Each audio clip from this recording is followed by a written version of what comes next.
नाज़रीन अहम ख़बर है बडाणी में असां शेयर कंदा हलूं था। बडाणी में सिंधी यूनाइटेड पार्टी के सियासी कारकुन की आज़ादी लाइ SCUP तालका कश्मीर और सिविल सोसाइटी पारां एहतिजाजी मुज़ाहिरो किया वियो है। उन हवाले से लाइन ते मौजूद है केहरदीन भुट्टो। जी केहरदीन, कड़ा तफ़सील आहिनि, आगाह कजो।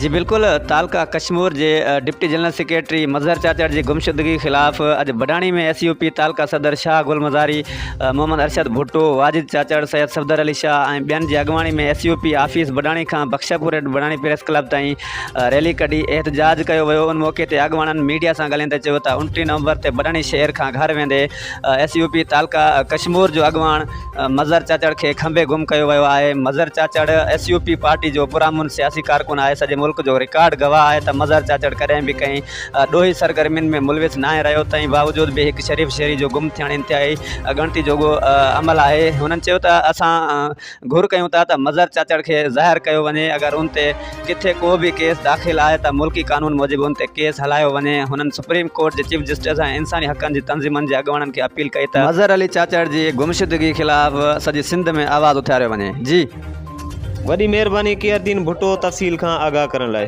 मज़हर चाचड़ जी घुराऊं था आज़ादी जारी रहंदी, जंग असांजी जारी रहंदी, जेसी रात अंधारी रहंदी, जंग असांजी जारी रहंदी। SCUP अगवान मज़हर चाचड़ के आज़ाद कयो, SCUP अगवान मज़हर चाचड़ के आज़ाद कयो, आज़ाद कयो, आज़ाद कयो, मज़हर चाचड़ के आज़ाद कयो, आज़ाद कयो, मज़हर चाचड़ के हिक कोई लीडर, हिक कोई रहबर, GM सैयद, GM सैयद।